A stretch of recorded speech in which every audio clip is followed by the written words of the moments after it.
İslam'ın eğitim ve öğretime vermiş olduğu önem hakikaten çok çok büyüktür.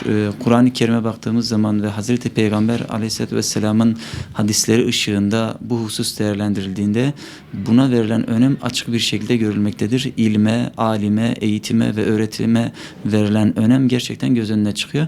Ne yazık ki İslam'ın bu hususu bu kadar aşikar bir şekilde belirttiği halde İslam toplumu eğitim ve öğretim hususunda, alim, öğretmen hususunda gereken ehemmiyeti göstermemektedir.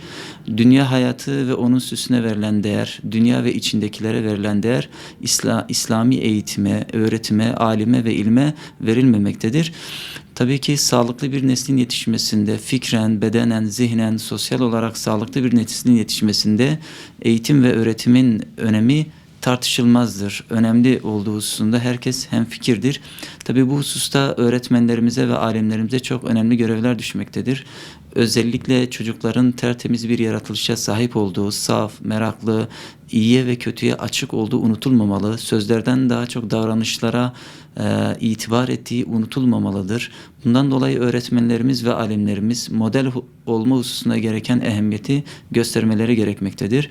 Yine tarihe bakıldığı zaman ilme ve alime değer veren medeniyetlerin, toplumların nasıl muazzam medeniyetler kurduğu görülmektedir. Ama ilme ve alime, eğitime ve öğretime değer vermeyen toplumların kısa bir süre içerisinde tarih sayfalarında silindiği gözükmektedir.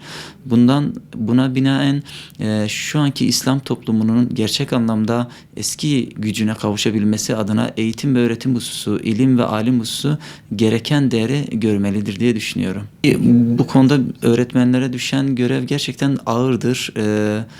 Büyük bir sorumluluk istiyor. Yükü ağırdır. Toplum içerisinde en zor vazifelerden bir tanesidir. Çünkü muhatap olduğu varlık insanoğludur. Yeryüzünün en karmaşık, en gizemli, en zor, en karmaşık olan bir yapıya sahip olan varlıktır. İnsanla uğraşmak gerçekten zordur. Hele hele onun eğitimi, yetiştirilmesi hususu daha da bir zordur. Çünkü hayatının her döneminde insanoğlu eğitim ve öğretime ihtiyaç duymaktadır. Sadece hayatın belirli bir safhası değil, doğumundan ölümüne kadar eğitim ve öğretimle muhatap olduğundan dolayı sürekli bir gözetim ister, sürekli bir bakım ister, sürekli bir ilgi ister. Tabii zor olması sebebiyle öğretmenlerin sabır kahramanı olmaları gerekiyor. Sabır onların en önemli argümanlarının olması gerekiyor.